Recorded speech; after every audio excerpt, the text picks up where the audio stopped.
en acuicultura, ¿ya? Hay ciertas consideraciones, ¿ya? Hay ciertas consideraciones que debemos nosotros de tener en cuenta a la hora de ubicar nuestro centro de cultivo, a la hora de ubicar nuestra infraestructura, ¿no? Tenemos que considerar ciertos elementos, ¿no? Por ejemplo, hay algunas características sociales e industriales, como las vías de comunicación, si la ubicación donde nosotros vamos a colocar nuestro centro de cultivo tiene un acceso, ¿no? Tiene una carretera, tiene autopista, eh, el acceso es esto, nos puede llevar a, al centro poblado para vender nuestro producto o para también abastecernos con semillas o viceversa, también alimento balanceado, ¿no? Etcétera, ¿no? Tiene que haber un acceso, ¿ya? Eh, en cuanto a los centros de investigación, ¿no? También, porque esto nos va a permitir a nosotros, digamos, si tenemos por AOV algún problema, algún brote de enfermedades, es importante que nosotros tengamos un apoyo, ¿no? De una entidad, ya sea una institución pública, una universidad, ¿no? Que nos pueda brindar ese apoyo en cuanto a asesoramiento, ¿no? Y también, pues, considerar a estas entidades como apoyo para que nuestro centro de cultivo no se perjudique, pues, ¿no? Al final. También hay que considerar otras instalaciones. Si nosotros queremos hacer un centro de cultivo y tenemos como vecinos, pues, otro centro de cultivo con la misma especie, que puede ser tilapia, paco, gamitana o truchas, ¿no? Considerar que si se está haciendo si han hecho pues un centro de cultivo, quiere decir que el terreno es óptimo, es bueno, ¿no? Considerar también eso. Y también poder pedir asesoramiento también al vecino, a la competencia, pues, ¿no? Como uno lo dice. Otra característica es la característica geográfica, climática. Hay que saber la naturaleza del terreno, hay que evaluar sus alrededores, también hay que ver el clima de la zona, ¿no? Los vientos, las direcciones, las velocidades, las variaciones estacionales, ¿no? También hay que ver las intensidades en cuanto a las tormentas, por ejemplo, en la sierra, hay que evaluar en qué temporada eh, hay más presencia de tormentas, ¿no? Tormentas, vientos, corrientes, para poder nosotros realizar un centro de cultivo, ¿no? La intensidad del sol también, la temperatura del aire y sus variaciones, así como también la humedad relativa y sus variaciones, ¿no? Esto es muy importante evaluar, ¿ya? A la hora de instalar nuestro centro de cultivo. Los aportes de agua dulce, como las precipitaciones, la cantidad y la distribución anual, también son muy importantes, ¿no? Si cada año vemos que las precipitaciones son bajas, son altas, si los ríos vienen cargados, vienen poco, vienen bajo, eso también debemos evaluar. Asimismo, también debemos evaluar los parámetros ambientales, ¿no? No solo en la zona marítima, quizás de repente podamos hacer cultivo en el mar o también en las lagunas, ¿no? También ver los parámetros, ¿ya? Y también podemos ver el historial, ¿no? De los últimos años, cómo ha ido evolucionando la laguna, el mar, en cuanto a los parámetros, ¿no? Un historial en cuanto al el oxígeno, la temperatura, cómo ha ido cambiando, ¿no? En los últimos años. Esto mayormente lo podemos conseguir en las direcciones de producción, ¿no? Estos que frecuentemente hacen evaluaciones y tienen un historial, entonces a nosotros nos facilita tener estos datos para poder hacer nuestro centro de cultivo. Otras circunstancias, otro elemento son las circunstancias socioeconómicas, ¿no? Tenemos que saber bien la estructura económica. Esto nos va a aportar mucho. ¿Por qué? Porque debemos tener, en primer lugar, una buena economía para poder hacer un centro de cultivo. Dependiendo de nuestra economía, ya podemos hacer a menor escala o a mayor escala, o de repente familiar o de subsistencia, ¿no? Actividades marítimas, pesca y marisqueo, ¿no? Tenemos que tener en cuenta también que a la hora de instalar nuestra infraestructura, ya sea en laguna, en el mar o en tierra, tenemos que ver si no va a perjudicar, ¿no? A los pescadores o a los pobladores, de manera negativa, ¿no? Si no vamos a tener ningún problema con ellos a la hora de nosotros instalar nuestro centro de cultivo, ¿no? Actividades industriales, tenemos que evaluar ello también. No vamos a colocar pues nuestro centro de cultivo debajo de una minera, ¿no? No lo vamos a colocar pues al costado de un terminal portuario, ¿no? Porque obviamente hay contaminación por metales pesados y también pues no lo vamos a poner debajo de un sistema de agricultura, ¿no? Donde utilizan fertilizantes, ¿no? Tenemos que evaluar estos detalles. El servicio y comercio básicamente nos habla de cómo está nuestro producto. Al final cosechamos nuestros peces, ya tenemos que tener un cliente, ya tenemos que buscar a quién vamos a vender, ¿no? No sería pues deseable cultivar solo por cultivar, ¿no? Ya tenemos que tener un cliente final, ¿no? Ya tenemos que ponernos en la mente a quién se lo vamos a vender ese producto, ¿no?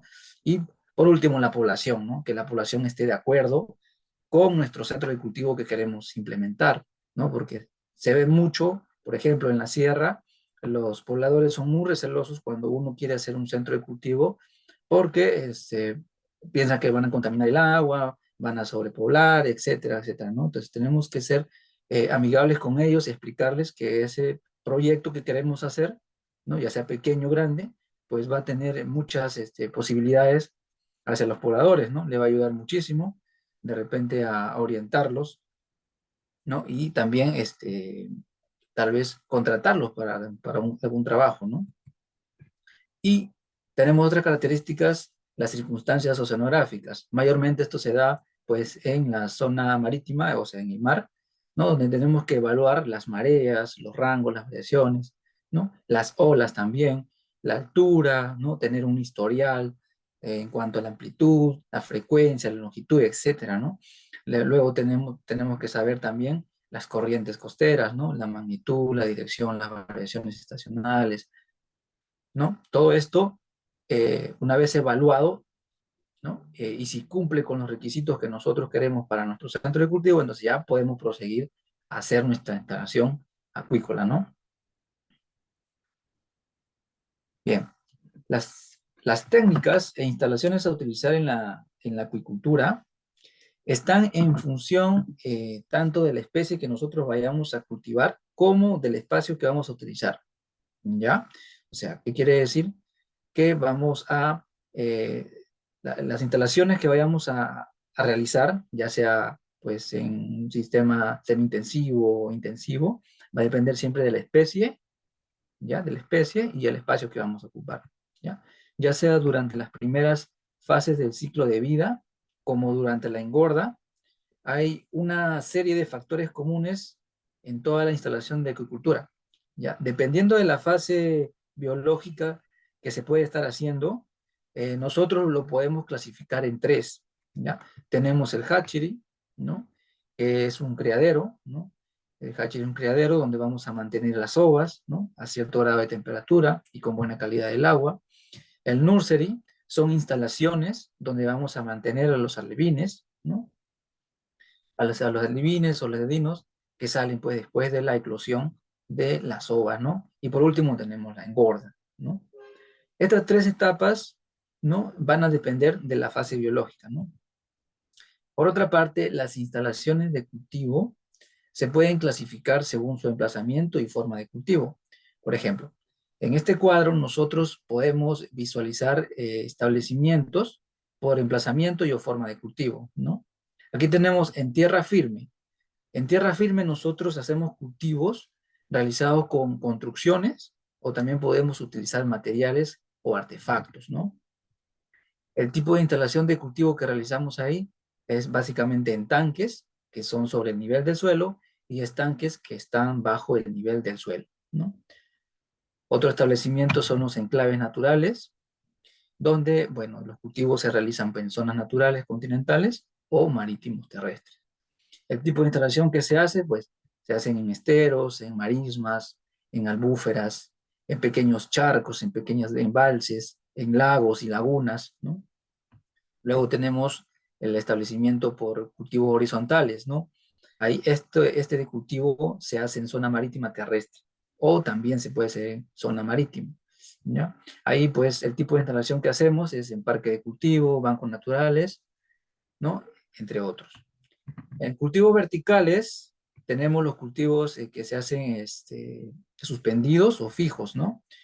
Ahí mayormente se dan pues en bateas flotantes, en bateas fijas, en long line, ¿no? Muy conocido, y en palizados.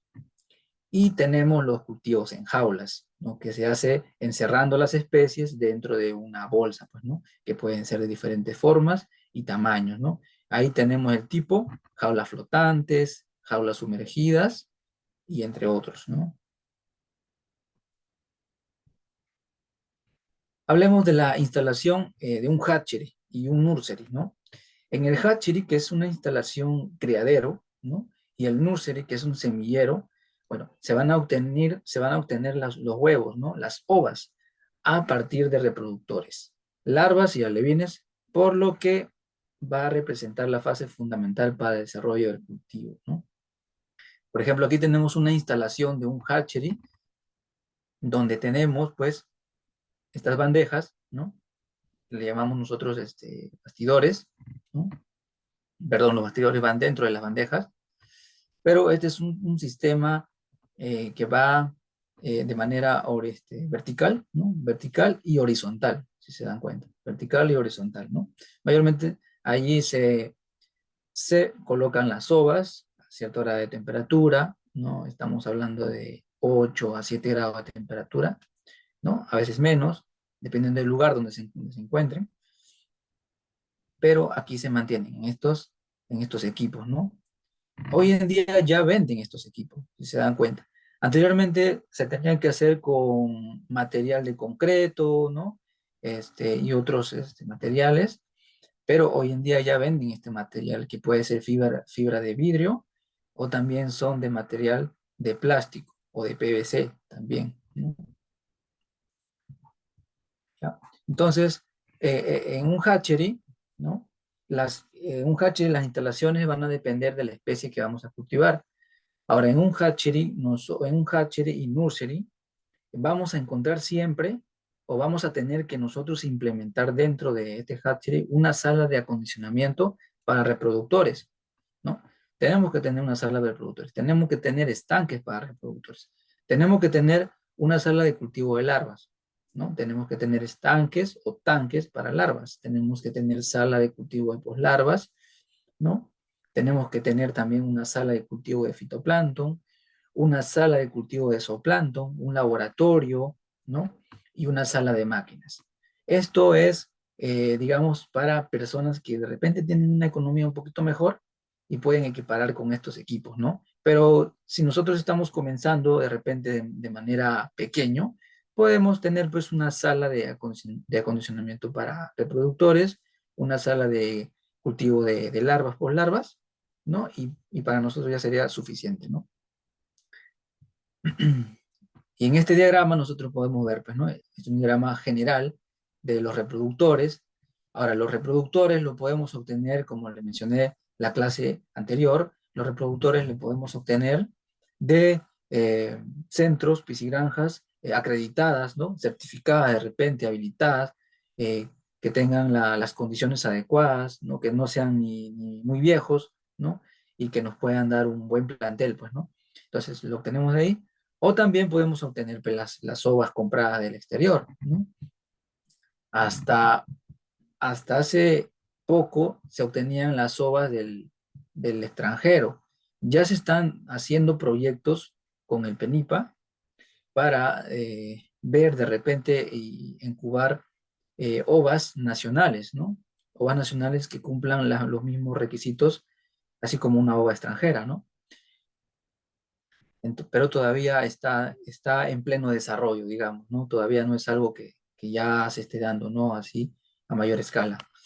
De la incubación, pues tenemos una vez que eclosionan los peces, entonces viene cultivo larvario. Para el cultivo larvario también necesitamos equipos, necesitamos tanques para mantener las larvas.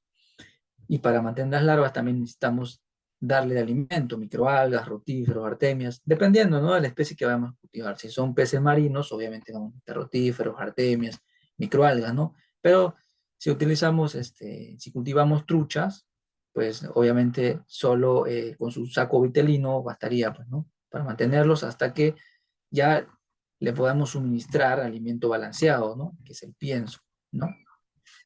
Luego ya del destete, que es ya quitarle el alimento vivo, ¿no?, para especies marinas, y una vez consumido el saco vitalino, si estamos trabajando con truchas, ya pasan a la etapa de alevinaje. Los alevines mayormente se tienen en un nursery. Un nursery son tanques donde se van a mantener los alevines y se le van a alimentar con alimento balanceado. Posteriormente ya pasan a la etapa del preengorde, ¿no? El preengorde ya también lo vamos a mantener en tanques o estanques, dependiendo el sistema que nosotros vamos a hacer. Puede ser un sistema extensivo o semi-intensivo, ¿no? Dependiendo la piscigranja que nosotros queramos explotar, ¿no? Y ya luego del preengorde viene la engorda. En la engorda ya pues tenemos diferentes sistemas, ¿no?, de cultivo. Lo podemos mantener en jaulas, en tanques, en esteros, estanques, y luego viene el despesque, ¿no? El despesque significa ya la cosecha, ¿no? La cosecha final, con un peso ya comercial, digamos, ¿no? Entonces, los nursery o semilleros son instalaciones en las que se va a aclimatar al medio natural o al cultivo las crías logradas, en los criaderos o recolectadas también, ¿no? Ojo que también los alevines que vayamos a mantener en el nursery no necesariamente lo podemos obtener de las ovas, sino también que lo podemos capturar del medio ambiente natural, ¿no? También lo podemos hacer, pero ya significaría otro procedimiento, ¿no? Pero las etapas son las mismas, las instalaciones son las mismas, ¿ya? En este caso suelen contar con un mayor número de tanques de cultivo para las poslarvas y son complementarias al hatchery, ¿no? En general, tanto las instalaciones del hatchery, nursery y esto hatchery y nursery van a necesitar pues siempre medidas de limpieza extremas. Claro que sí, ¿no? Tiene estos, por ejemplo, estos tanques tienen que tener pues una condición en la que se pueda limpiar fácilmente, que sea autolimpiable, porque no queremos que se nos llenen de repente de hongos, que se nos aumente baje el oxígeno, aumente la temperatura, o se nos llenen de microorganismos indeseables como patógenos que pueden provocar la mortalidad enseguida de nuestros peces, ¿no? Entonces, muy bien. Bueno, en la fase de engorda es la que presenta mayor diversidad, ¿no?, de estructuras y medios de cultivo, ¿no? Tanto en tierra como en el agua. Como lo había mencionado, en la engorda nosotros utilizamos sistemas en tanques, en estanques, en jaulas, en lagunas, en esteros, ¿no?, etcétera. Aquí, por ejemplo, en esta imagen nosotros podemos ver tanques, ¿no? Tanques de fibra de vidrio, ¿no? Acá tenemos tanques en geomembrana, ¿no? Acá tenemos tanques circulares, acá tenemos jaulas flotantes, ¿no?, rectangulares, y estanques, ¿no?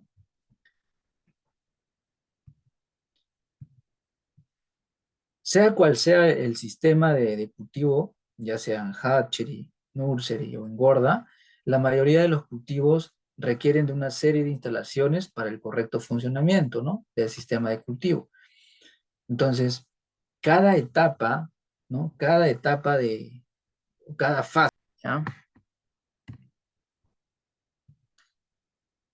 Ahora, ¿para qué nos sirven las tomas de agua? Las tomas de agua básicamente son para abastecer, ¿no? Abastecer, repartir el agua a nuestros estanques, a nuestros hatchery, a nuestros tanques, ¿no? Hay diferentes tipos. Tenemos la toma de agua directa, ¿ya? Las instalaciones están conectadas directamente con una fuente de agua. En este caso lo podemos tomar directamente del río, del lago, la laguna o el mar, ¿no? De tal forma que el agua entra directamente sin necesidad de bombas o medios artificiales, ¿no?, en la zona de cultivo. Solo se va a regular la entrada de agua y su salida, ¿no?, una vez utilizadas por medio de compuertas. ¿ya? Por ejemplo, aquí tenemos una toma directa de agua, tenemos jaulas flotantes allí, ¿no? Y no necesitamos, pues, ningún sistema de bombeo ni nada por el estilo, ¿no? Porque el agua penetra directamente a las jaulas, ¿no? Acá tenemos otra imagen, estanques que se alimentan de una masa de agua. Esta masa de agua puede ser de ríos, de lagos, de lagunas, ¿no? Y entran pues a nuestros estanques, ¿no? Entran a nuestros estanques y pues se reparten, ¿no? Y por ejemplo, vemos en esta imagen, el agua ingresa, entra a los estanques y igual tiene su salida, ¿no? Tiene su salida que se devuelve por el mismo cauce, ¿no? Y acá tenemos otro, igualito, ¿ya? Acá tenemos un sistema eh, paralelo, ¿no? Y acá tenemos un sistema digamos, en serie, ¿no? E ingresa el agua y luego se regresa al cauce, ¿no? O al arroyo por donde está viniendo pues, el agua, ¿no? La otra es, el otro tipo es la toma de agua mediante compuertas. En este caso, los cultivos reciben agua a través del sistema de compuertas, pero estas no solo van a regular la entrada del agua, sino que también van a impedir que la especie que estamos cultivando se escapen, ¿no? Estos sistemas son comunes y, bueno, se utilizan en los cultivos semi-intensivos y extensivos, ¿no? Por ejemplo, aquí en esta imagen nosotros podemos ver que se obtiene el agua, ¿no? Del cauce, ¿no? Y se regula mediante una compuerta. Bueno, aquí tenemos la compuerta, ahí regulamos la cantidad de agua que nosotros queremos, si queremos más o menos, ¿no? O está viniendo mucha, ¿no? Entonces, y acá hace su ingreso para el estanque, ¿no? Luego tenemos acá una manera, una vista más amplificada. Tenemos el abastecimiento del agua, la compuerta, o la toma de agua, o la boca toma, como algunos le dicen, y hace su ingreso a la entrada, pues, ¿no? En esta entrada también tiene que haber rejillas para que quizás si hay algún sedimento o una partícula, pues, no sé qué, ¿no? Pero más adelante vamos a ver sedimentadores y todo eso, ¿ya? Hace su ingreso al estanque, ¿no? Y también tiene su salida, pues, ¿no? Y luego regresa nuevamente al cauce, ¿no? Y aquí tenemos, pues, un sistema semi-intensivo, ¿no? Por acá tenemos la compuerta, el agua ingresa en la parte de arriba, ¿no? Y hace su ingreso por los canales y luego se derivan a los estanques, ¿no? Asimismo, la salida que están por acá, salen, ¿no? Y sigue su recorrido, pues, ¿no? Tenemos otro tipo, el tipo toma de agua mediante bombas. Aquí, bueno, si tenemos una pendiente que no es eh, bien, es buena o certificada para para la construcción de nuestros estanques o tanques, utilizamos los sistemas de bombeo, ¿ya? ¿No? Se realiza la extracción del agua desde el medio, que puede ser del océano, del río, del lago, etcétera, utilizando bombas, ¿no? Que van a extraer el agua y la van a canalizar mediante conductos, ¿no? Dentro de las instalaciones de cultivo.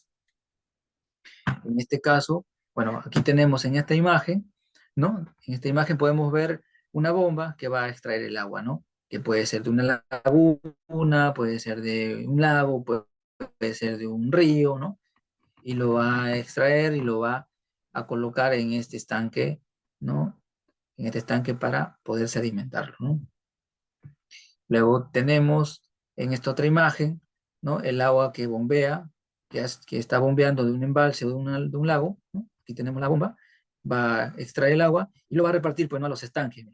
Va a repartir los estanques y posteriormente ya va a tener su salida, pues, ¿no? Aquí tiene un bombeo, una recirculación de manera paralela, ¿no? Una conexión de manera paralela. ¿Por qué? Porque está ingresando independientemente, ¿no? De cada estanque, no se cruzan.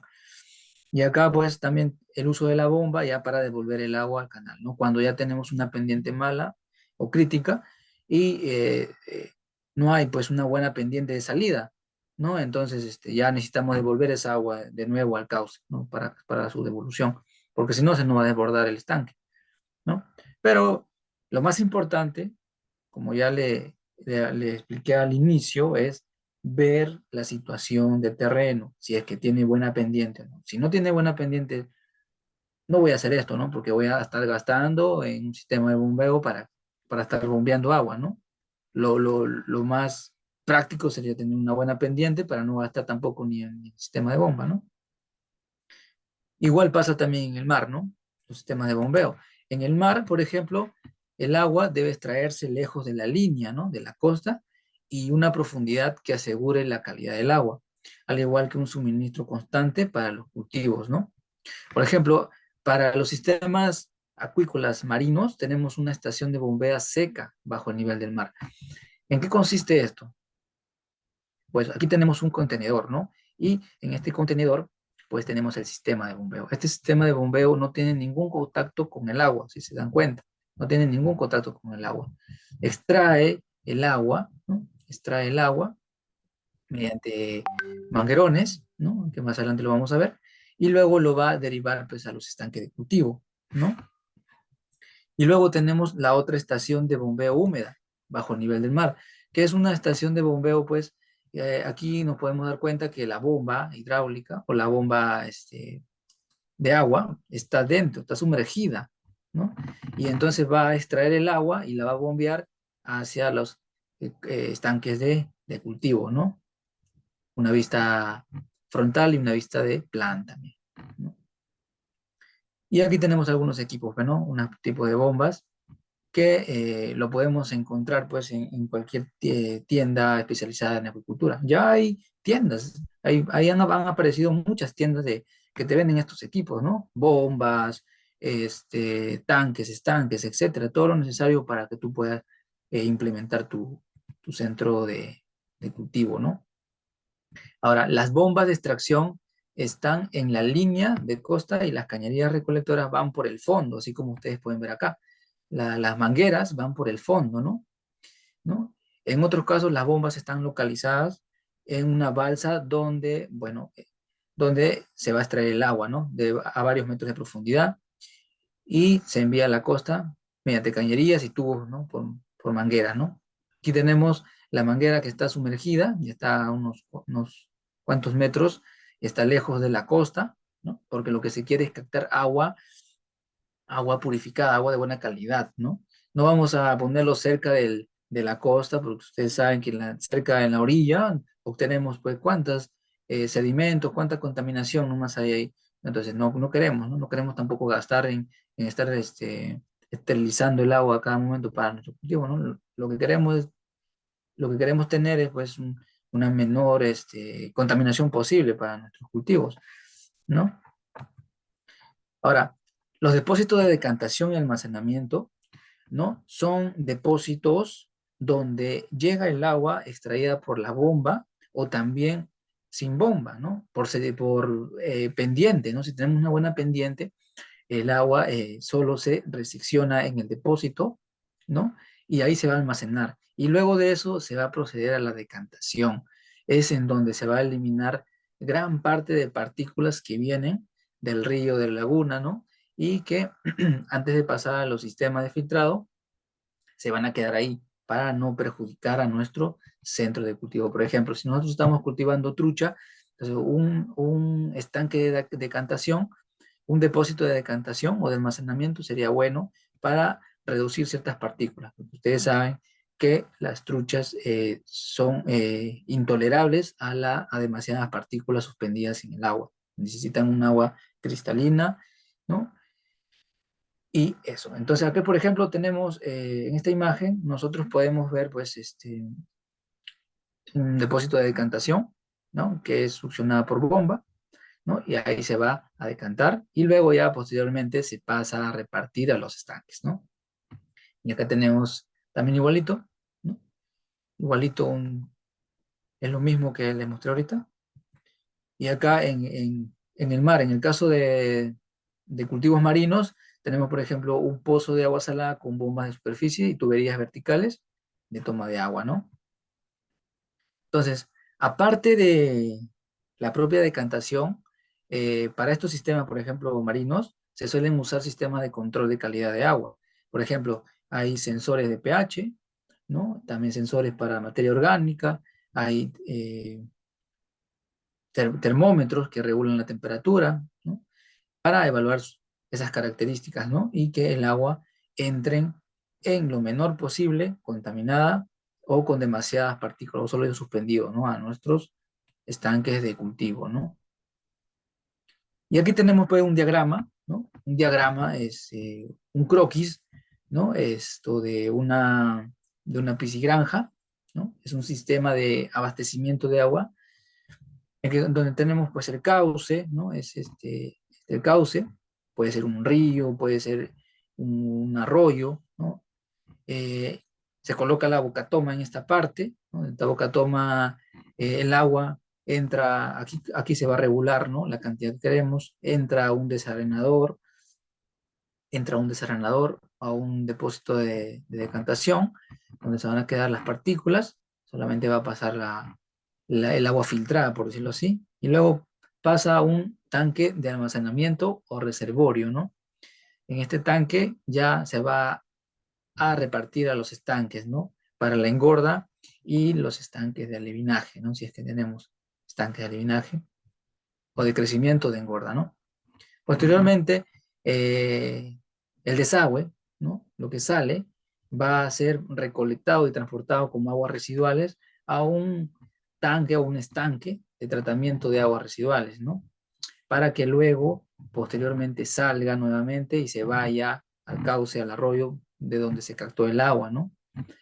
Aquí sale ya con menores cantidades de, digamos, parámetros que son perjudiciales de repente la, para el ambiente, ¿no? Aquí se controla. Con el tratamiento de agua residual ya se va a controlar, ¿no? En lo menor posible, lo que se quiere es que no contamine el medio ambiente, pues, ¿no? La sostenibilidad de una acuicultura también involucra que seamos cuidadosos con el medio ambiente, ¿no? No solamente es cultivar, cosechar, vender, ganar, y ahí queda la situación, sino también que seamos amigables con el medio ambiente, ¿no? Para evitar futuros, digamos, catástrofes o problemáticas, ¿no? Como se viene hoy dando en muchos sectores, por ejemplo, en el sector pesquero, a raíz de la sobreexplotación, ¿no? Y a la pesca ilegal que hay, pues nos estamos quedando sin pescado, ¿no? Lamentablemente. Por eso ahorita la opción es hacer agricultura. Bien, hasta ahí, ¿alguna pregunta, alguna duda, de repente nos pueden contar una experiencia, una anécdota por parte de ustedes, muchachos, para que esto no, bueno, no se vuelva tan, y no estar hablando yo nomás, pero sino también escucharlo a ustedes, ¿no?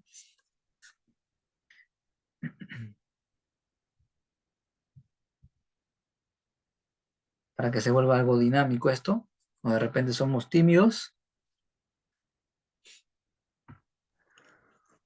Profesor, Sí, también, no sé qué tan factible sería, tener esa precaución a veces de huaicos, de lluvias, porque en cierta oportunidad también, se había sembrado en un lugar donde caía bastante huaicos y toda la piscigranja, prácticamente toda la cuneta que llevaba el agua a la piscigranja se tapó, ¿no? O sea, ¿qué requisitos o qué cosas tenemos que considerar para poder prevenir todo eso, para que no nos suceda a nosotros, ¿no?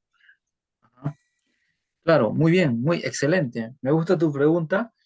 Es importante saber esto porque no solamente ha pasado en algunos casos, sino en casi todas las partes de la ciudadanía pasa eso. Y pasa porque cuando nosotros, te lo voy a mostrar con esto, pasa porque nosotros cuando diseñamos nuestra piscigranja, nosotros no tomamos de repente, desconocemos de las precipitaciones de los ríos, ¿no? Y si un río tiene una pendiente y si no conocemos, digamos, las precipitaciones, las altas y las bajas, no conocemos la estacionalidad, pues obviamente solamente nos vamos a quedar con este diseño aquí, simple, ¿no? En este diseño no estamos tomando ninguna precaución de que va a haber un huaico, por ejemplo, ¿no? No va a haber un huaico. Pero ¿qué tal si hay, como lo has mencionado? Se nos va, primero, se nos va a desbordar el desalenador.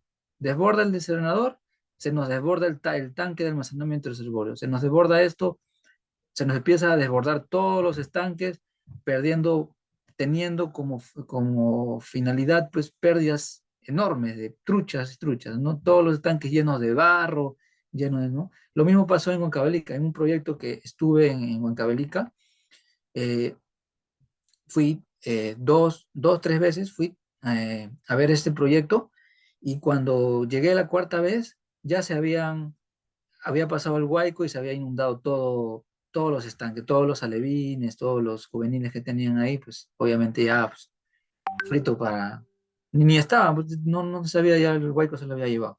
Entonces, para evitar esto, nosotros tenemos que tener canales de derivación, ¿ya? Canales de derivación. Eso lo vamos a ver más adelante en estanques, pero para responderte cortito nomás, ¿ya? Te lo voy a responder aquí, con este de aquí. Aquí, ¿ya? ¿Dónde está? Ok. Canales de derivación. Por ejemplo, si nosotros estamos obteniendo agua, ¿no? Por ejemplo, agua de un arroyo, de un río, etcétera, ¿no? Pero nosotros sabemos que el Huayco viene de repente cada 4 años, cada 5 años. Entonces nosotros debemos tener canales de derivación. ¿Qué son los canales de derivación? Digamos, sequías, ¿no? Por decirlo así, sequías que van a derivar el agua. Si hay un incremento de, del agua, hay un incremento del agua, entonces estos canales de derivación lo van a derivar hacia otra parte. No van a ingresar a nuestros tanques, sino van a ir a otra parte, ¿no? Aquí, por ejemplo, ¿tenemos canales de derivación? No tenemos, solamente tenemos un ingreso. Entonces, sería factible que haya, de repente, por acá, otro canal por acá, otro por acá, para que se vaya hacia otra parte. De repente, este puede ir a nuestra chacra, a nuestro centro de a nuestro huerto, ¿no? Entonces, ya va derivando, ¿no? Y también en los estanques, en nuestra piscigranja, ¿ya? En nuestra piscigranja nosotros tenemos que tener también registros.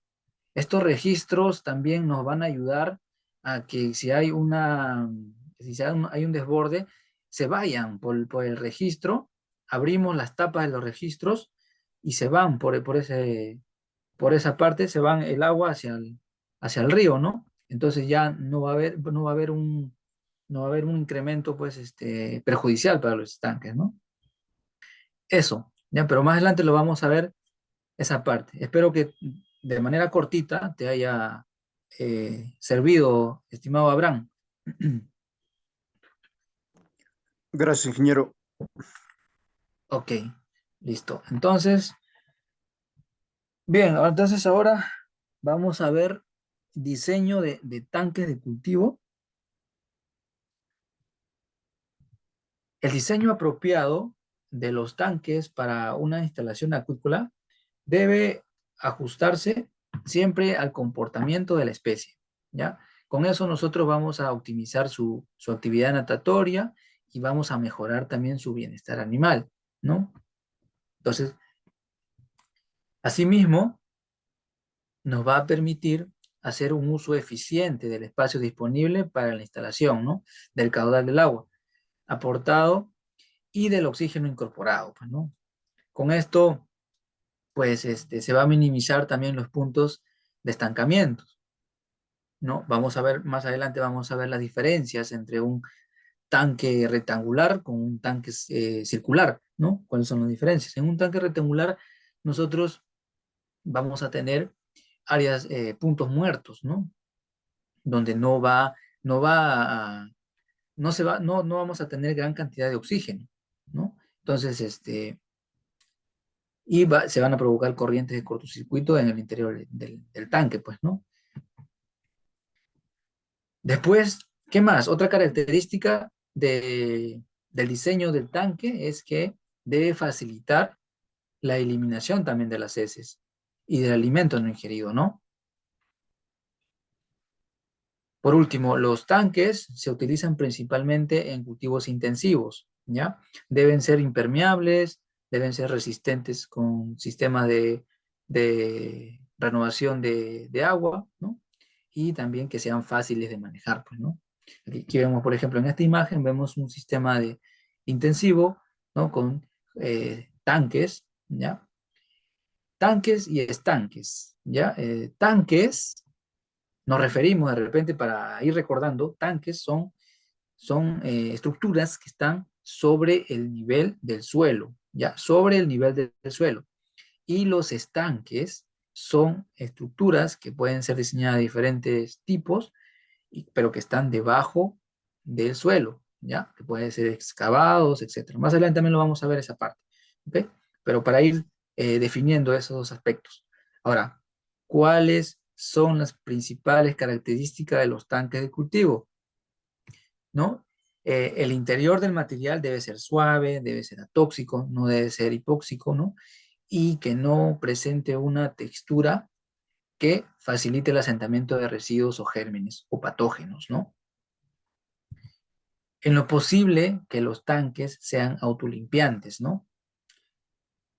No deben alterar la calidad del agua.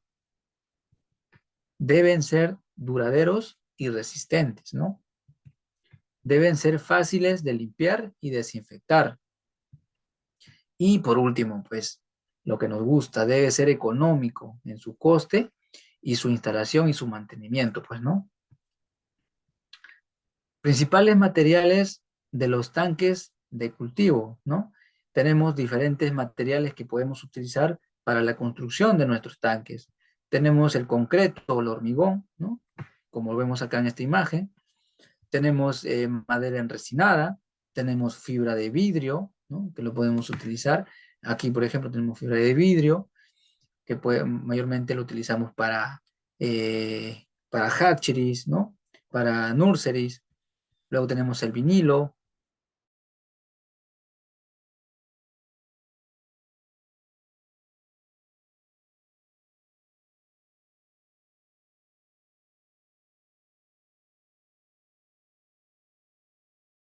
que es de cultivo, ¿no? Entonces, hoy en día, mayormente se utilizan, pues, tanques de PVC, ¿no? Son los más utilizados. Así como vimos también en el video, los tanques de piscinas inflables, ¿no? Entonces, se pueden utilizar, ¿no? En general, entonces, eh, por último, hay dos formas, hay dos tipos de tanques. Tenemos los tanques rectangulares y tenemos los tanques circulares, ¿ya? Ahorita vamos a ver la definición de cada una de ellas y ahí vamos a ver también las ventajas y las desventajas que tienen estos dos tipos de tanques. Los tanques rectangulares, si bien son muy utilizados, tienen el inconveniente que la circulación de agua debe diseñarse bien, ¿ya? Debe diseñarse bien eh, para evitar que sean poco eficientes en el aprovechamiento del agua y evitar, pues, dejar las zonas muertas, como ya le expliqué, ¿no? No hay puntos de oxigenación en esa parte, ¿no? Un tipo de tanque rectangular es el tanque cuadrangular, ¿no? También muy utilizados, aunque presentan problemas similares, ¿no? No hay puntos, hay puntos muertos, pues no hay oxigenación. Estos son tanques, por ejemplo, tanques de piscina de inflables, ¿no? Eh, Son cuadradas, ¿no? Y se le tiene que suministrar oxigenación, si se dan cuenta, oxigenación para que suplemente o complemente esas partes muertas, ¿no? Donde no hay oxígeno, ¿no?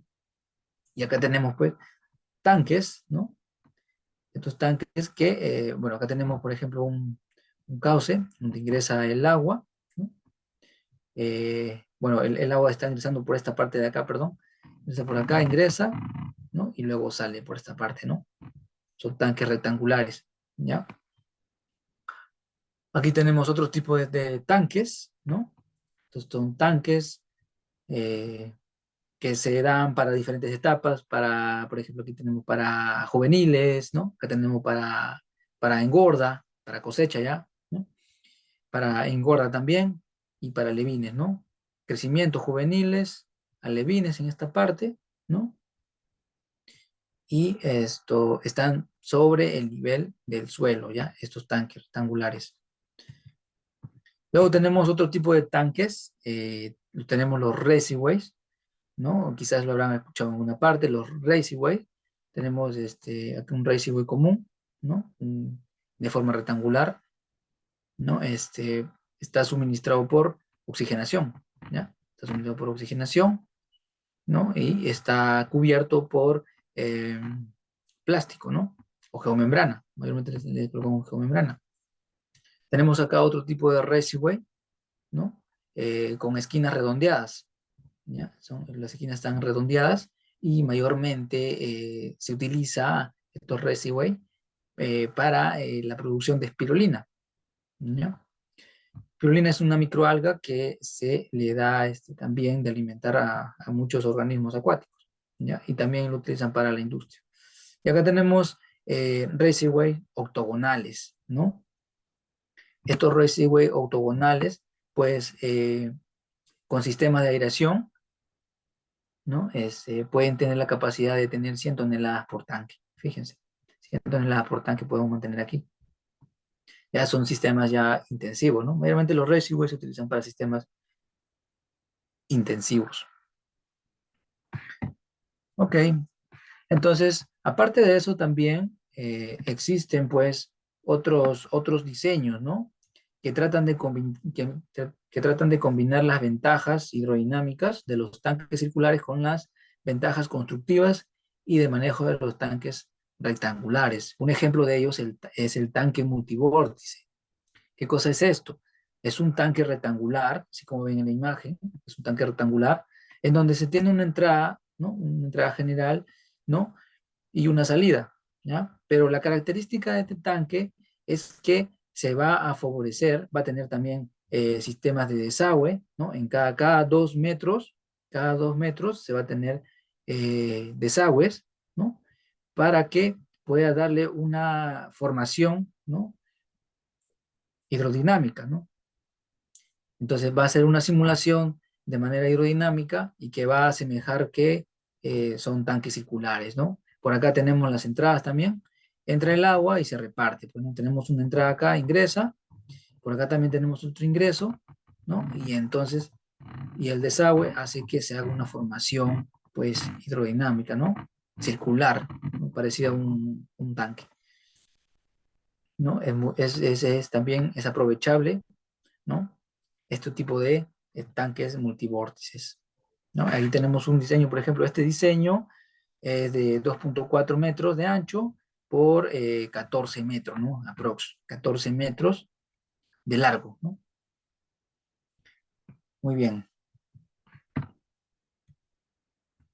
Ahora vamos a hablar sobre los tanques circulares. Ya hablamos sobre los tanques rectangulares. Ahora vamos a hablar sobre los circulares. Suelen considerarse como los que aprovechan mejor la circulación del agua, que se mueve en trayectoria circular, sin dejar zonas muertas, ¿no? Entonces podríamos ya estar concluyendo que los tanques circulares son mejores que los rectangulares. Bueno, vamos a seguir viendo.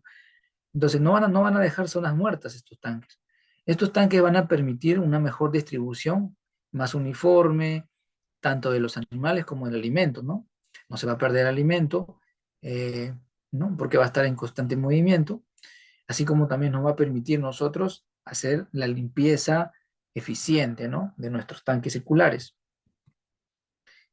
Aquí tenemos unas ventajas y desventajas de los tanques rectangulares versus los tanques circulares. Las ventajas de los rectangulares son que son fáciles de construir, su instalación es más económica, ¿no? Hay un mayor aprovechamiento del espacio, hay un mejor manejo de los animales, ¿no? Pero, ¿cuáles son las ventajas de los circulares? Bueno, hay una mejor circulación de agua, a diferencia de esto. Hay una mejor distribución más homogénea de animales y alimentos, ¿no? Hay una mejor distribución de oxígeno. Es fácil de limpiar los desechos, ¿no? Y los inconvenientes o las desventajas que tenemos, pues de estos dos tanques, es que para los rectangulares, la desventaja es que no va a tener una buena circulación de agua, como ya les mencioné. Va a entrar una entrada, una salida y va a haber puntos muertos, ¿no? En las esquinas, por ejemplo, en las esquinas no va a haber concentración de oxígeno. No hay una distribución homogénea del oxígeno, ya lo hablamos. Ahí va a haber una fácil acumulación de residuos, ¿no? Mayormente cuando hay residuos se van a acumular también por las esquinas. Hay una peor distribución de los animales, ¿no? de los peces que vamos a cultivar. Y las desventajas en los tanques circulares, pues es que es un difícil manejo, ¿no? O sea, para la cosecha ya va a ser un poco difícil, ¿no? Hay que disminuir el agua, hay que arrastrarlos, ¿no? Y es un poco tedioso, pero no impide manejarlos bien, ¿no? Entonces, también otro inconveniente es que la distribución del espacio en la instalación es un poco, digamos, no peor, sino un poco difícil, ¿no? La distribución del espacio en la instalación. Ok, ya vimos las ventajas y las desventajas, ¿no? Ahora vamos a ver en estas imágenes, pues, los tanques, ¿no? Por ejemplo, aquí tenemos un tanque de geomembrana, que mayormente son los más utilizados, ¿no? Son los tanques de geomembrana, ¿no? Una estructura galvanizada que los protege. Tenemos un sistema de desagüe, ¿no? Por donde va a ingresar las partículas, ¿no? Las partículas de las heces, el alimento no consumido, el amonio, etcétera, ¿no? Y otras características van a ser desalojados. Ahora, este tanque tiene que tener una pendiente de más o menos del 5%, ¿no? Y todo esto va para que tenga una mejor caída, pues, ¿no? Al sistema de desagüe. En el sistema de desagüe podemos también implementar cajas, cajas registros, ¿no? Para poder controlar también el desagüe, ¿no? Muy bien, y acá tenemos pues, otro tipo de tanques, tanques de PVC, ¿no? Que mayormente se utilizan para hatchery, alevinaje, o nursery, tanques de fibra de vidrio, tanques de concreto, como ya les mencioné, tanques de geomembrana, ¿no? Como lo hemos visto en la parte de acá. Otras formas utilizadas de tanques de cultivos, nosotros encontramos los Foster Lucas o tanques ovalados o del tipo siloidales, ¿no? Los tanques Foster Lucas son un tipo específico de tanques ovalados con divisiones que generan una corriente de circulación del agua mediante chorros de agua, ¿no? Estos tanques han sido muy utilizados en los cultivos de salmón y también en cultivo de truchas. Por ejemplo, en esta imagen podemos ver, ¿no? Podemos ver que el agua es, eh, es disparado por chorros, ¿no? Por un sistema de chorro, es disparado y luego hace su recorrido, ¿no? Hace su recorrido por esta parte, ingresa por acá y también vemos otro componente del chorro, ¿no? Aquí tenemos divisiones, ¿no? Una división para que tenga el sentido de un tanque circular, ¿no? Parecía un tanque circular, pero es un tanque ovalado, pues, ¿no? Acá lo vemos de una manera más gráfica, tenemos el desagüe, ¿no? Tenemos el desagüe, tenemos las divisiones por acá, ¿no? Y tenemos que, bueno, aquí debemos tener el dispensador que va a disparar el chorro, ¿no? de agua para que haga su movimiento. Y por esta parte se van a acumular los desechos orgánicos, ¿no? Se van a acumular los desechos orgánicos hasta que se van por el desagüe, ¿no? Son muy prácticos, ¿no? Este tipo de tanques, ¿no? Luego tenemos los tanques tipo siloidales, ¿no? Son estructuras de gran altura que nos van a permitir cultivar especies que necesitan desplazarse en una columna de agua de cierta profundidad. Se suelen usar para el cultivo de especies pelágicas, ¿no? En este caso, y requieren poco espacio y mantienen grandes densidades de peces, ¿no? Por ejemplo, acá tenemos un tanque que tiene la forma de cono, un cono invertido, ¿no? Y que, bueno, ya se le complementa con alimento vivo, ¿no? Se le suministra mediante llaves, ¿no? Y luego el ingreso del agua, y por acá tenemos su desagüe, ¿no?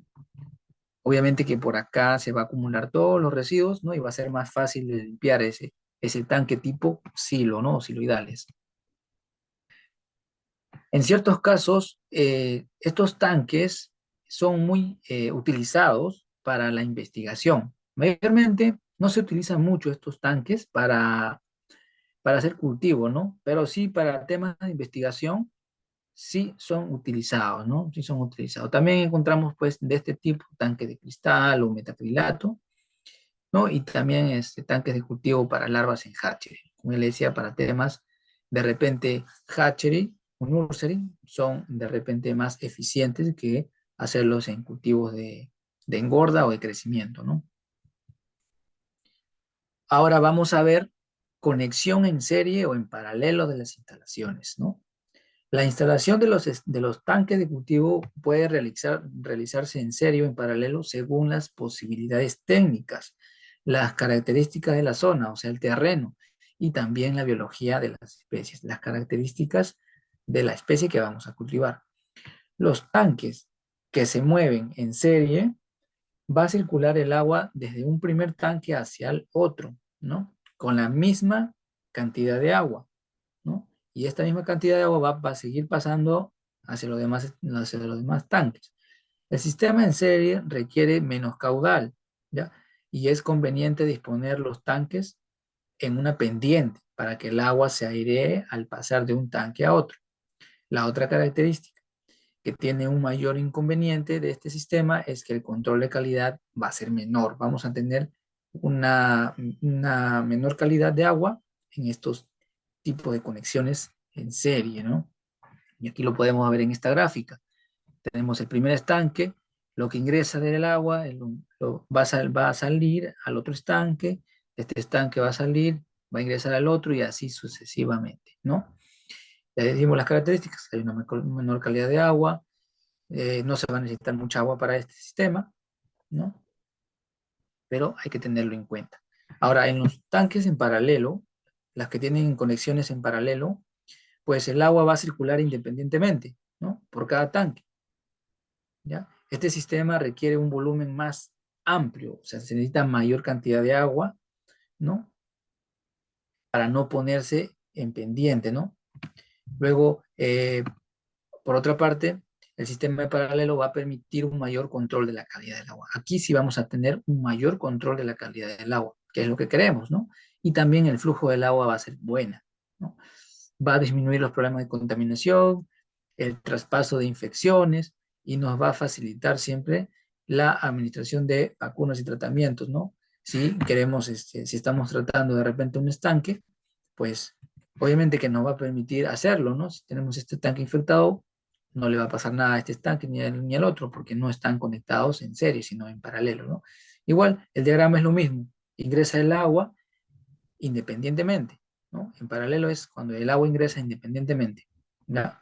Entra y sale independientemente, no tiene ninguna relación, ningún tanque con el otro, ¿no?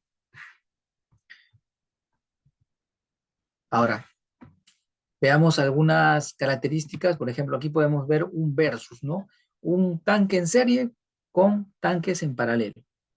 Tanques en serie, mayor peligro de infecciones generalizadas. Hay un descenso de la calidad del agua en los últimos tanques, ¿no? Por ejemplo, si tenemos tanques en serie, obviamente que el último tanque ya no va a tener mucha, digamos, cantidad de oxígeno, porque ya consumieron el oxígeno necesario los tanques de arriba, ¿no? Muy crucial, hay que tener en cuenta ello. Hay un difícil control individual de las condiciones en cada tanque. Requieren un menor volumen de agua para abastecer a todos los tanques, ¿no? Esto es nada más sería la ventaja. Menor peligro de infecciones generalizadas. En los tanques en paralelo hay una mejor calidad de agua. Hay una mayor facilidad de controlar las condiciones individuales en cada tanque. Y van a requerir pues gran volumen de agua para abastecer a todos los tanques, ¿no? Esa sería la desventaja, la única desventaja de los tanques en paralelo y los tanques con conexiones en serie, ¿no? Bien, que es el diseño de estanques de cultivo, ¿no? Ya vimos tanques, ahora vamos a ver los estanques. Ya saben qué cosas son tanques, ahora vamos a ver los estanques. ¿Qué necesitamos saber para diseñar un estanque? Primero necesitamos saber la meta producción, cuánto es lo que queremos nosotros cosechar al final. La especie que vamos a cultivar, es muy importante saber qué tipo de especie vamos a cultivar. Puede ser trucha, puede ser tilapia, paco, paiche, ¿no? Cualquier especie debemos saber, ¿no? El área disponible del estanque, cuánta área disponible nosotros tenemos, ¿no? a nuestra disposición. El periodo de producción, en cuántos meses lo quiero sacar. Luego también tenemos que saber el volumen de evaporación y filtración, ¿no? Milímetros por mes, ¿no? Esto nos va a ayudar mucho para poder hacer los recambios de agua y estar regulando los flujos de agua, más que nada el caudal. Tenemos que saber la textura del suelo, ¿no? Eh, si es arcillosa, si es salitrosa, si es, ¿no? Si es esto arenosa, ¿no? Luego tenemos la relación geométrica de los estanques, cuánto van a tener nuestros estanques, cuánto de largo, cuánto de ancho, al final obtenemos el volumen. Necesitamos saber la profundidad inicial del estanque, ¿ya? La profundidad inicial del estanque va a ser muy importante y la pendiente del fondo. También necesitamos saber cuánto va a ser la pendiente del fondo. 2%, 3%, 5%. Va a depender también de la textura del suelo y también va a depender del área disponible, ¿no? Y por último, saber también la mortalidad. ¿Cuánto de mortalidad vamos a sacar mensual, ¿no? O diaria, ¿no? Ahora, los estanques se utilizan en cultivos intensivos, semi-intensivos y extensivos, ¿ya? Son excavaciones en tierra, naturales o artificiales donde se realiza el cultivo, ¿ya? A diferencia de los tanques que son sobre el nivel de la tierra, los estanques se hacen bajo el nivel de la tierra. Las principales características que tenemos de los estanques son, deben poseer una buena circulación del agua. Sus características no deben alterar la calidad del agua. Tercero, deben ser duraderos y resistentes. Deben poseer un fácil acceso y manejo de cultivo. Deben ser económicos en su coste, construcción y mantenimiento, pues, ¿no? Obviamente. Para la construcción de los estanques, el lugar seleccionado para la construcción del estanque tiene que estar libre de inundaciones, ¿no? Tenemos que colocar nuestras instalaciones, nuestros estanques, en un lugar donde nosotros sabemos, ¿no? Y esto lo podemos ver preguntando a los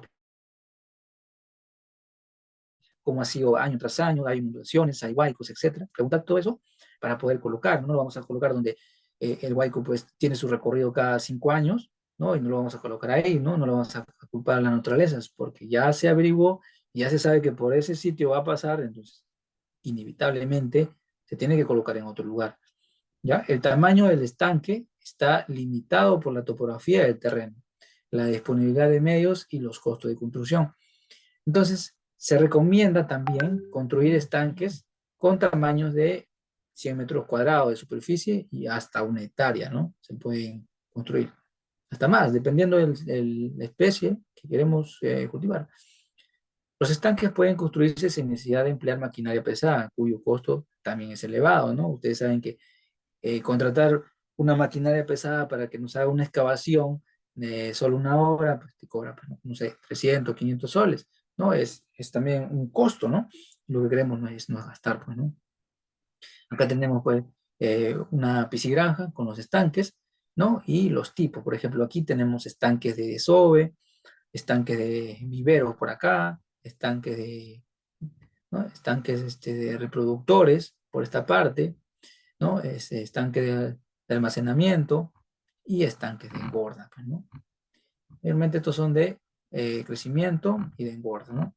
Esta es una explotación piscícola con diferentes tipos de estanques, ¿no? Así como ustedes ven, están cerca a la carretera, cerca a la ciudad, sería viable y sería recomendable hacer, ¿no? Esos tipos de construcción ahí. Durante la construcción, los diques deben compactarse firmemente para prevenir problemas de filtración y o su posible derrumbe al llenar con agua el estanque. Por lo general, los estanques poseen esclusas o compuertas mediante las cuales se puede llenar o vaciar el agua, ¿no? Pero, ¿qué son los diques? Los diques son, digamos, la pared, ¿no? Son las paredes que van a proteger el nivel del agua, ¿no? O la cantidad de agua y los peces que tenemos ahí.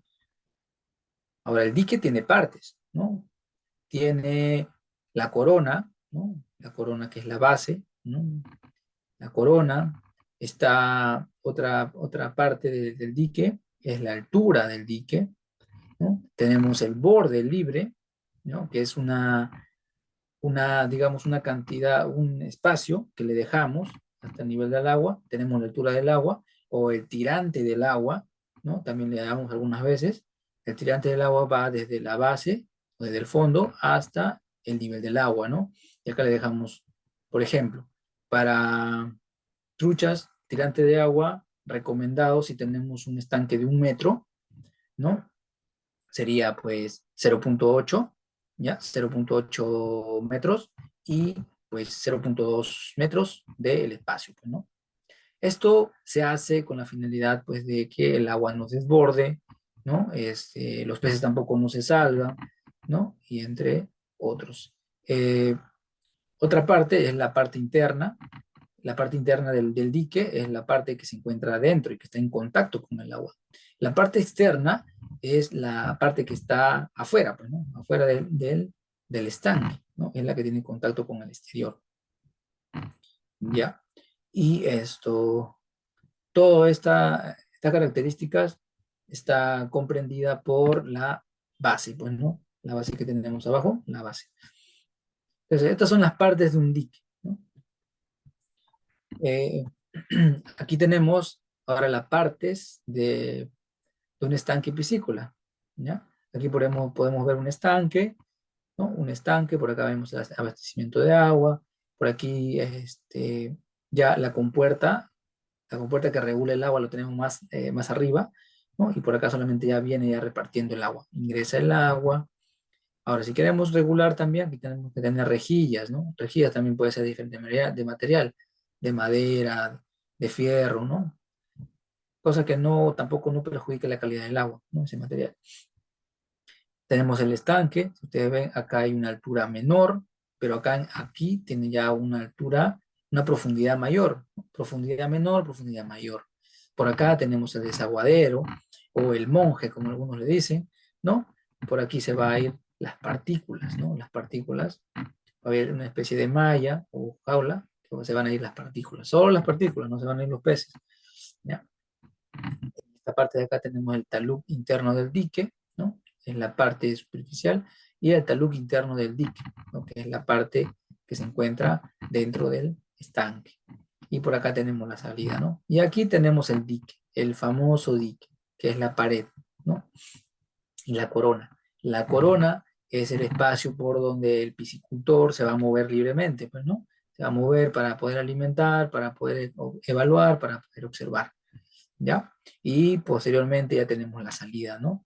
La salida por acá, que va a hacer su recorrido hasta el arroyo, pues, ¿no? Entonces, aquí tenemos otra gráfica, ¿no? En la parte de acá, en la parte menos profunda del estanque, ¿no?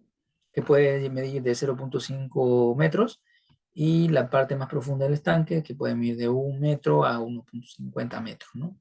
Aquí tenemos un diagrama para que tenga una pendiente, pues, ¿no? Para que tenga una pendiente y un mejor manejo de desagüe, ¿no? Entonces el agua ingresa, los residuos se acumulan en el fondo y se vienen arrastrando hasta esta parte y luego sale tranquilamente, ¿no? ¿Qué pasa si es lo contrario? Si hay una pendiente alta en la entrada y en la salida es bajo, obviamente que se va a acumular en esta parte y no va a perjudicar el estanque, ¿no? Mucho cuidado con ello. Para el diseño del estanque, las fuentes de agua más comunes para abastecer a los estanques son las lluvias, los manantiales, ¿no? Y los arroyos en cultivos continentales, y el propio océano, ¿no? Si estamos haciendo cultivo en mar, también los océanos, ¿no? Que pueden ser de aguas salobres o en cultivos costeros también, ¿no? Ahora, el agua debe estar disponible durante todo el año, ¿ya? Cuando vamos a hacer nuestro piscigranja, tenemos que tener agua durante todo el año, en buena cantidad y buena calidad. Lo hablamos en el tema anterior. El agua debe estar libre de pesticidas y otros químicos que puedan causar la muerte de los peces. En caso necesario, se deben construir canalizaciones para llevar agua a los estanques, ¿no? Tenemos pues el agua abastecida por corrientes, ¿no? Corrientes de una laguna, de un arroyo, ¿no? Y se obtenía de un manantial, por ejemplo, ¿no? Un estanque obtenía de manantial. Aguas obtenidas por lluvias, ¿no? Y tenemos estanques que se alimentan de la masa de agua, que pueden venir de los arroyos, pueden venir del río, ¿no? De una laguna, etcétera. Aquí tenemos dimensiones, ¿no? Podemos decir dimensiones de los estanques de engorda en sistemas semi-intensivos, ¿ya? Por ejemplo, tipo de estanque y la superficie, ¿no? Recomendada, por decirlo así. Tenemos el tipo de estanque. Tenemos estanque de subsistencia, que podemos tener superficies de 100 a 400 metros cuadrados. Para estanques pequeños comerciales, de 400 a 1000 metros cuadrados. Y de estanques comerciales en gran escala ya podemos utilizar superficies de 1000 a 500 a 5000 metros cuadrados, ¿no? Básicamente, obviamente que vamos a utilizar fertilización y actividades de alimentación para estos estanques, ¿no? Características de los estanques según su mayor o menor profundidad. Ya hay que tener en cuenta esto. Si hacemos estanques poco profundos, el agua se va a calentar muy rápido, ¿ya? Las grandes fluctuaciones de temperatura van a aumentar. Hay un mayor peligro de que las aves se coman a nuestros peces. Hay un mayor crecimiento de que las plantas acuáticas también proliferen. No se necesitan diques para estos tipos de estanques. En estanques profundos, el agua profunda está más templada durante la estación fría y son muy buenos para especies tropicales, ¿no? La temperatura del agua es más estable. Hay una menor disponibilidad de alimento natural. Hay una dificultad de utilizar artes de cerco en aguas profundas, ¿ya? Entonces se necesitan diques grandes y fuertes, ¿no? Entonces esas son las características de los estanques, de acuerdo si son profundos o si son poco profundos, ¿no? Entonces, ahí para que lo tengan en cuenta a la hora de hacer sus estanques. Disponibilidad de recursos y tamaño del estanque. En un estanque pequeño vamos a necesitar poca cantidad de agua para el llenado y el vaciado, ¿no? El vaciado va a ser rápido. Si es estanque grande, la cantidad de agua va a ser, también va a ser lento. Tanto el llenado como el vaciado va a ser lento. Para tener los alevines, se va a tener en el estanque pequeño, obviamente vamos a tener un reducido densidad de siembra, ¿no? Y en los estanques grandes ya podemos meter más cantidad, ¿no? Fertilizantes y piensos en pequeña cantidad para estanques pequeños y para estanques grandes mayores cantidades, ¿no? La comercialización de pescado, para los estanques pequeños hay cosechas pequeñas para mercados locales o familiar también, para consumo de la familia. Y para estanques grandes ya, pues se hacen para cosecha abundante y para mercados ya de diferentes provincias, ¿no? Departamentos que queramos vender nuestro producto, nuestra cosecha final. Al diseñar una piscigranja, pues con varios estanques de engorda es necesario considerar que los costos de construcción disminuyen, ¿ya? Disminuyen conforme aumenta el tamaño del estanque y que la flexibilidad de la explotación aumente en proporción con el número de estanques. Quiere decir que si nosotros hacemos, digamos, mayores estanques, la construcción va a ser un poco menor, ¿no?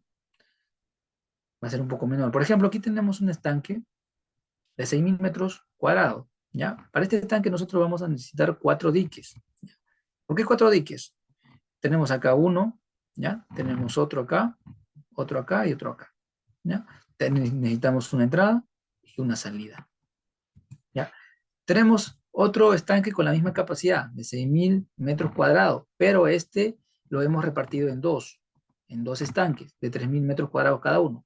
Con este estanque nosotros vamos a tener 2 cosechas al año, a diferencia de este, ¿no? A diferencia que no vamos a tener 2 cosechas al año, sino una quizás. Y eso, dependiendo de la especie que vayamos a cultivar, pues, ¿no? Tropicales o de aguas frías. En este estanque, también igual, de 6000 metros cuadrados, con ingresos independientemente y salidas, pero vamos a necesitar 6 diques, ¿no? 3 entradas, 3 salidas. Muy bien, entonces, y acá tenemos otro estanque con cuatro particiones o 4 estanques de 1500 metros cuadrados cada uno, con la misma capacidad, con la misma área, pero aquí vamos a tener 4 cosechas al año, quizás con la misma cantidad de siembra que podemos iniciar, ¿no?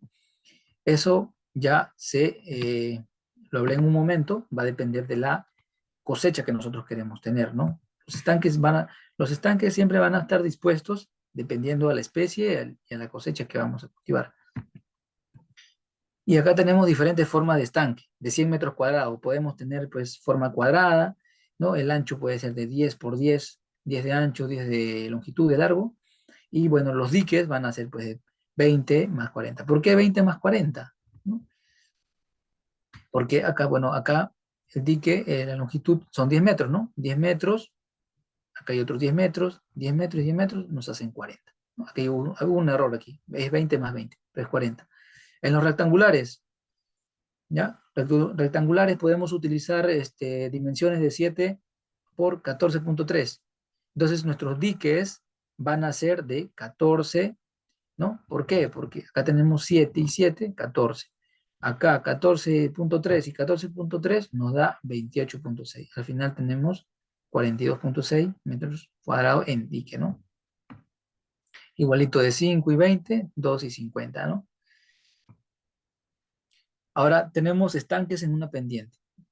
Diferencias entre una pendiente del 0.5 a 1.5. ¿Qué pasa? Si nosotros hacemos estanques con pendientes de 0.5 a 1.5, cuando nosotros lo hacemos de repente, los estanques están debajo, de manera que el fondo del estanque siga la pendiente natural, como lo vemos en este caso, como lo vemos en este caso de aquí, ya lo vemos aquí, la entrada y la salida están de acuerdo a la pendiente, ¿no? La pendiente viene así, a mayor a menor, entonces el estanque se ubica en esa posición. Entonces ahí tenemos ahí nosotros necesitamos hacer una pendiente de 0.5 a 1.5, ¿ya? Es lo recomendable. Cuando tenemos pendiente superior al 1.5, ¿qué pasa, no? Los estanques están situados en sentido perpendicular a la pendiente, o sea, lo contrario, ¿no? Entonces, si tenemos y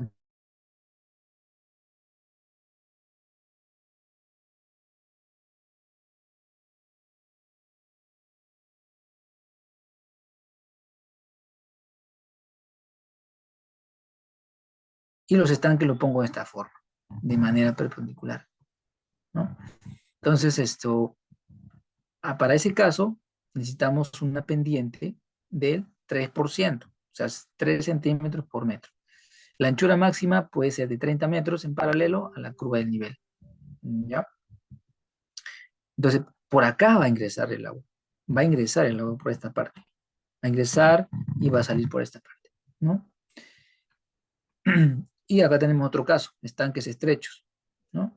Que van a tener pendientes del 5%, 5 centímetros por metro, ¿no? La anchura máxima es de 20 metros en paralelo a la curva de nivel. Quiere decir que vamos a tener de la salida hacia el recorrido que hace nuestra pendiente, va a tener 20 metros. Ojo, 20 metros la salida. ¿Ya? Acá 30 metros, ¿ya? Y acá 20 metros.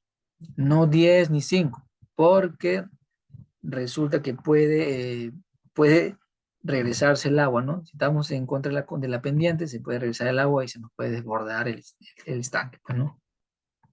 Considerar ello, ¿ya? Si vamos a hacer pendientes de 0.5 a 1.5. Acá tenemos modelos de estructura de estanques. Por ejemplo, acá tenemos estanques con estructuras compartidas, ¿no? El canal del agua viene por esta parte, ingresa a nuestros estanques, ¿no? Y aquí tenemos una serie de tanques, ¿no? Salen y se van por un canal, ¿no? Hacia el desagüe, ¿no? Común. Igualito, tenemos otro canal por acá, entra a los estanques y sale, ¿no? Este es un estanque con estructuras compartidas. Tienen las mismas características, las mismas dimensiones, pero que se muestran en diferente perspectiva, pues, ¿no? Aquí solamente vamos a tener, pues, un dique común para dos estanques adyacentes, pues, ¿no? Muy bien, acá tenemos otro. Como ya les mencioné, acá hay estanques en serie. Ingresa el agua por este estanque, ingresa el otro no. Ya vimos, así como los tanques, vimos también las desventajas que presentan este tipo de conexiones, ¿no? Y acá tenemos los estanques en paralelo, que son los más eficaces, son los más eficientes. Esto podemos utilizar, ¿no? Ingresa y sale, pues, ¿no? Independientemente de cada estanque. Y acá tenemos otro tipo de diseño o modelo, son estanques dispuestos en varias hileras, ¿no? Ingresa el agua ¿no? Por acá, por ejemplo, tenemos que ingresa el agua, se mueve, ¿no? Ingresa para este estanque y también ingresa para este estanque. Y sale, ¿no? Sale por esta otra parte y por acá también sale, ¿no? Sale y luego se reencuentra hacia el punto de desagüe, ¿no? Los canales de derivación hacia el río, hacia donde sigue su camino, pues el agua, ¿no? Igualito, de esta manera, ¿ok? Muy importante es como el caudal, ¿no? El caudal que ingresa a sus estanques, porque hay muchas especies que necesitan de ciertos caudales de agua, porque esto nos va a permitir también que haya un mejor flujo del agua y también que haya una buena oxigenación, pues, ¿no? ¿Cómo hallo el caudal del agua? ¿Ya? El caudal del agua, lo, hay varios métodos, ¿ya? Hay varios métodos que ustedes los pueden encontrar de repente en el internet, en otras partes, en un libro, pero para mí, a criterio, es el método del flotador, ¿ya? El método del flotador es un método práctico para hallar el caudal del agua. Lo podemos hacer quizás en nuestro estanque o también lo podemos hacer del punto donde vamos a captar el agua. ¿Cómo haríamos esto? ¿Ya? Entonces, hacemos lo siguiente. Para esto vamos a necesitar lapicero, vamos a necesitar calculadora, vamos a necesitar un bloc de notas, vamos a necesitar una wincha, vamos a necesitar cronómetro, ¿no? Que nos permita hacer todo este ejercicio, ¿ya? Vamos a trazar, pues, vamos a medir, por ejemplo, medimos del punto A hasta el punto B, damos que tenemos 10 metros, ¿ya? Y igual, en su otro lado, ¿no? Del cauce o del río o del arroyo, también igualito. Medimos 10 metros. Entonces, una vez medido esto, nosotros vamos a cronometrar, vamos a tener flotadores, ¿ya? Pequeños flotadores, podemos utilizar botellas, podemos utilizar algo corcho, algo que flote, pero que no se vaya muy rápido, pero que sí la corriente del agua superficial pues lo mueva, ¿no? Desde el punto A hasta el punto B. Cosa que nosotros soltamos de repente la botella en esta parte de acá, ¿no? Como lo está haciendo este hombre, lo suelta la botella y cuando ya toca la línea, ¿no? Ya empezamos a cronometrar. ¿Ya? Este ejercicio lo hacemos por 3 veces, obteniendo 3 datos. Podemos obtener pues 19 segundos, 21 segundos o 20 segundos. Sacamos el promedio de estos tres, y nos da 20 segundos. Ahora, con estos datos, ya tenemos el dato de la distancia. Tenemos de que de a B tenemos 10 metros. El tiempo que hemos cronometrado 3 veces, se hacen 3 veces ya, 3 veces hacemos mediciones y sacamos el promedio de ello, nos da 20 segundos. Entonces ahora queremos hallar la velocidad de la superficie del agua. Esto es la longitud sobre el tiempo, ¿ya? Es 10 sobre 20. Dividimos 10 metros sobre 20 segundos, nos da 0.5 metros por segundo, ¿ya? La velocidad media del agua lo multiplicamos por el coeficiente de corrección, que es 0.85, nos da 0.425 metros por segundo. ¿Okay? Esa es la velocidad media del agua. Ahora, necesitamos saber cuál es el caudal. Necesitamos saber el caudal. Para ello, vamos a necesitar saber también el ancho, ¿ya? El ancho del cauce, del río, de la zona donde estamos viendo el caudal, y la profundidad también. Para ello también vamos a realizar tres o 4 veces, hacemos la prueba, medimos para el ancho, medimos, bueno, 3 veces, al inicio, en medio y al final. Y para la profundidad también, igualito, para la profundidad también, ¿no? Por ejemplo, aquí medimos acá, acá, acá, medimos 3 veces o 4 veces. La cosa es que nos dé un promedio razonable, un promedio bueno, ¿no? Que nos permita hacer este ejercicio. Supongamos que ya hemos medido, ¿ya? Y que el ancho nos mide, pues, 1 metro y la profundidad nos mide 0.6 metros, o sea, 60 centímetros. Entonces, el caudal del agua va a ser igual a la velocidad media del agua, ¿ya? Que es 0.425, por el ancho y por la profundidad. Esto nos da 0.255 metros cúbicos, ¿no? Por segundo. porque aquí de metro por metro y por metro son metros cúbicos. Y al último, el caudal del agua, ahora lo tenemos en metro cúbico, nosotros queremos saber cuánto es, pero en litro.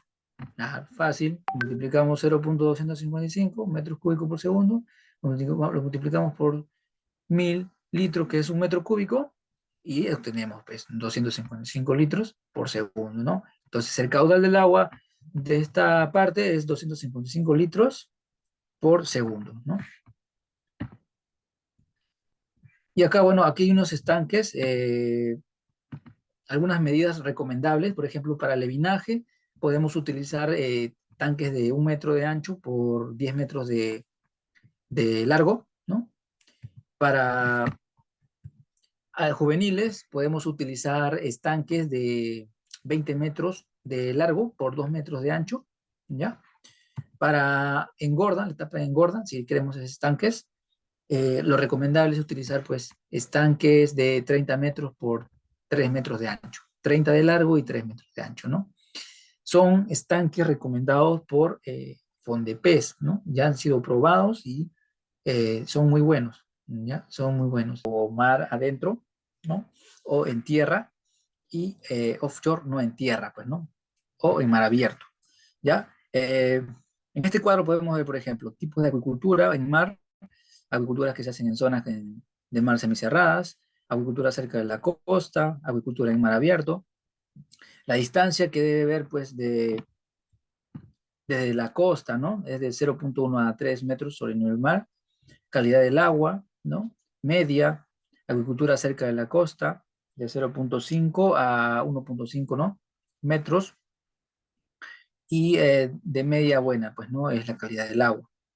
Entonces, agricultura en mar abierto, offshore, de mayor de 3, ¿no? La distancia es mayor de 3 millas náuticas, perdón, ¿ya? Aquí es millas náuticas.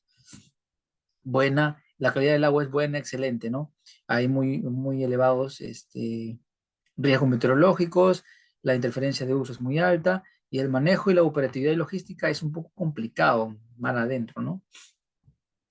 Y pues si lo hacemos en una acuicultura oceánica, ¿no? A mayores de 4 o 5 millas, pues excelente, muy elevados en riesgos meteorológicos, claro, porque mar adentro pues es muy peligroso, hay tormentas, hay corrientes, hay oleadas más fuertes, es muy alta la interferencia de uso y complicado el manejo, pues, ¿no? Entonces, acuicultura en zonas de mar semicerradas y acuicultura cerca de la costa son los más buenos, ¿no? En manejo, operatividad y logística, ¿no? Para los que quieren hacer cultivo ahí. Jaulas flotantes. Una jaula flotante es un recinto generalmente formado por redes que cuelgan de una estructura flotante, ¿no? Que se encuentra anclado al fondo y donde el agua es continuamente renovado al pasar libremente por el entramado de la red que tiene a las especies en cultivo. Poseen una excelente circulación de agua, ¿no? Y tienen también algunas características de las jaulas para el cultivo. Primero, deben instalarse en sitios al abrigo de vientos y temporales, ¿no? Deben instalarse en lugares donde las variaciones de las condiciones ambientales sean pequeñas, ¿no? Deben ser duraderos y resistentes, así como también deben ser económicas en su coste, construcción y mantenimiento, pues, ¿no? Y aquí vemos ver diferentes tipos de jaulas. Tenemos jaulas circulares, rectangulares, romboides, semiesféricas, ¿no? Y bueno, tenemos las jaulas de cultivo, son el tipo de estructura de cultivo más utilizado para la acuicultura, ¿no? Si se dan cuenta, hoy en día se utilizan también jaulas flotantes, ¿ya? Presentan las siguientes ventajas y desventajas. Para las ventajas de las jaulas flotantes son que hay costes reducidos en construcción, mantenimiento y emplazamiento. Poseen una capacidad de carga mucho mayor, ¿no? Hay una reducción de periodo de engorda en las especies, ¿no? Van a engordar más rápido. Aprovechan el volumen de agua por ser un cultivo tridimensional. Pueden ser trasladados en caso contrario, ¿no? Tenemos una jaula, lo podemos transportar tranquilamente hacia otro lugar, lo podemos mover, ¿no? Mediante pues un medio, puede ser un bote, ¿no? O con otros materiales, pues, ¿no? El agua es autodepurada y oxigenada, ¿no? Hay un ahorro energético porque no se necesita bombear agua, ¿no? Así como para los estanques y estanques, ¿no? Desventajas: no hay capacidad para modificar las condiciones ambientales. Lamentable, no podemos controlar los parámetros ambientales. hay crecimiento de algas y otros organismos importantes en las redes, inevitable que se formen fouling. Son estructuras frágiles frente a los temporales y mal tiempo, ¿no? Si hay mal tiempo, pues obviamente no vamos a poder controlar eso. Acceso limitado al cultivo, manejo de los peces difícil, ¿no? Y un difícil tratamiento de enfermedades, porque sabes que las enfermedades en el mar es un poco más complicado que controlar que los sistemas controlados, ¿no? Los componentes de las jaulas básicamente son la estructura flotante, una estructura sustentante, un recinto de cultivo y un sistema de anclaje, ¿no? Las jaulas pueden construirse de muchos tipos, de materiales diferentes, ¿no? Y reducen considerablemente los costes de producción, tanto por el volumen del cultivo como por su coste de mantenimiento.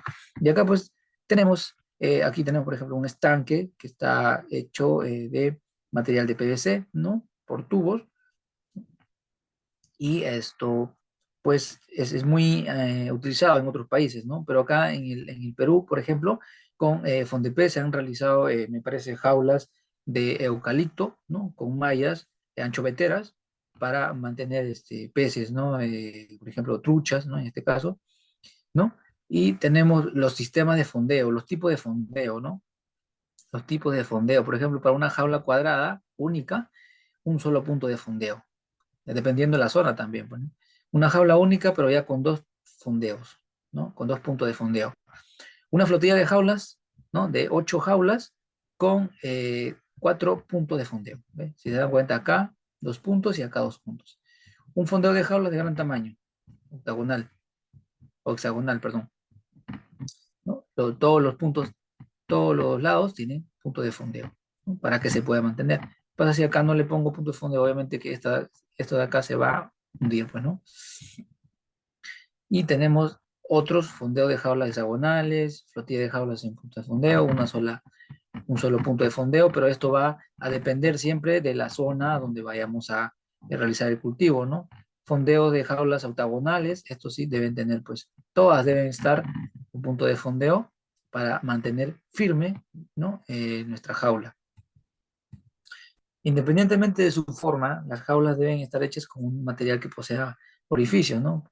Red, plástico, agujereado, malla metálica, etcétera, ¿no? Existe una infinidad de materiales, lo suficientemente pequeños para evitar, lo que se quiere es que no se escapen los peces, ¿no? Y las mallas van a depender también del tipo de cultivo que estamos haciendo. Si estamos haciendo cultivo de alevines, pues obviamente la malla va a ser un poco más pequeño. Si estamos haciendo engorda, ¿no? Va a ser un poco más grandecita porque son peces grandes. A su vez, el recinto deberá sobresalir lo suficiente fuera del agua como para evitar el salto o la salida de los organismos, ¿no? Ayudados por el oleaje. Claro, tiene que tener una elevada, ¿no? Distancia o espacio desde el nivel del agua hasta hacia arriba para que los peces no se escapen o para que si olas, las oleadas tanto de las lagunas como del mar, pues no ingresen pues, eh, y perjudiquen nuestra jaula, ¿no? Hay dos tipos de modelos básicos de jaulas. Tenemos las jaulas rectangulares, que tienen una forma de polígono cubo rectangular, así como lo vemos acá, ¿no? Y tenemos las jaulas circulares, tienen una forma circular o de sección circular, como lo vemos acá en esta imagen, ¿no? Y pueden ser diferentes también materiales, ¿no? Su instalación puede tener tres posiciones. Tenemos los flotantes, las semisumergidas y las sumergidas, bueno. Ahora, las jaulas de cultivo semisumergidas o sumergidas se utilizan en zonas poco profundas, ¿ya? Donde no hay mucho oleaje, ¿no? Y las jaulas sumergidas se apoyan siempre del fondo, ¿no? Se utilizan, por ejemplo, para peces planos, como el rodaballo allá en Europa, y el lenguado acá en el Perú, ¿no? Siempre sobre fondo de arena. La forma que presentan las jaulas sumergidas es variada, por lo general son rectangulares, poseen doble red para evitar escapes si hay un agujero, y un conducto flotante por el que se administra el alimento, ¿no? El fondeo de estas jaulas se realiza mediante anclajes unidos a muertos, ¿no? Se fondea mediante muertos que pueden ser de concreto o hormigón, pues, ¿no? No recomendable poner el sistema de fondeo, ¿cómo se llama esto? Anclas, por si acaso, recomendación, ¿ya? No colocar anclas. Pasa que en una experiencia mía en un centro de cultivo, se le colocó anclas a una jaula flotante, a un módulo de jaulas flotantes, y resulta que lo movía la estructura. ¿Por qué? Porque en el fondo ya era como era fangoso, ¿no? Era fangoso, entonces, ¿qué pasaba? Que lo movía el ancla, ¿ya? Lo movía el ancla y lo movía hacia otro lugar, hasta llegó el punto de moverlo de la concesión, fuera de la concesión, ¿no? Ya se tenía que mover esa estructura y se tuvo que ocupar mano de obra, maquinaria, ¿no? Y entre otras cosas. Entonces, importante, si van a hacer este tipo de cultivos en jaulas, hacer los lastres de concreto o de un material pesado y que no se pueda mover del lugar donde sea, ¿ya? Porque yo sé que es pesado, pero a la larga te va a servir porque no va a poder mover tu estructura si hay una fuerte corrientada. Las jaulas suelen instalarse en zonas costeras y protegidas que facilitan su accesibilidad, pero cada vez hay más instalaciones en zonas oceánicas menos protegidas, ¿no? Por ejemplo, zonas oceánicas, las ventajas son temperatura y salinidad constante con poca,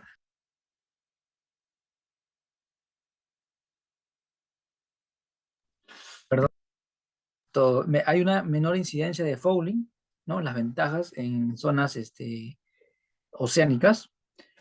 En las zonas costeras hay una zona protegida con temperaturas del agua más altas, ¿no? Y el agua es rica en plancton. Las desventajas para las zonas oceánicas es el mayor riesgo de implantación de enfermedades, agua pobre en plancton y, bueno, en las zonas costeras pues hay fuertes variaciones de temperaturas y una alta incidencia de fouling, ¿no? Fouling son acumulaciones de algas algas y otros organismos que se pegan y que lo ponen verdoso a nuestras mallas y muchas veces tenemos que hacer la limpieza constantemente de nuestras jaulas, ¿no? Es perjudicial, ya sea en mar o también en lagunas también, ¿no? Es muy perjudicial el tema del fouling. Y por último tenemos el long line, ¿ya? Los palangres de cultivo long line consisten en una serie de boyas unidas por cabos longitudinales dispuestos horizontalmente respecto a la superficie del agua, ¿no? A los que se sujetan otros verticales que soportan el cultivo, ¿no? Son unas líneas largas que se extienden y de ellas sujetan, pues, líneas verticales, ¿no? Ahora, debido a su elasticidad, se utilizan en lugares abiertos, ¿no? Expuestos a fuertes vientos o a la corriente, ¿no? Aquí, por ejemplo, tenemos un diagrama de un long line, ¿no? Esto que se aplica tanto en el norte como también en el sur, ¿no?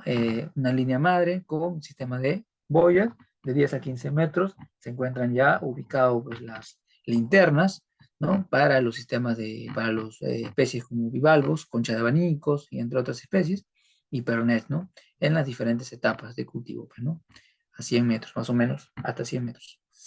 ¿Ya? Tiene su sistema de lastre, de fondeo, ¿no? Que esto va a evitar que estos sistemas se muevan, pues, de un lugar a otro.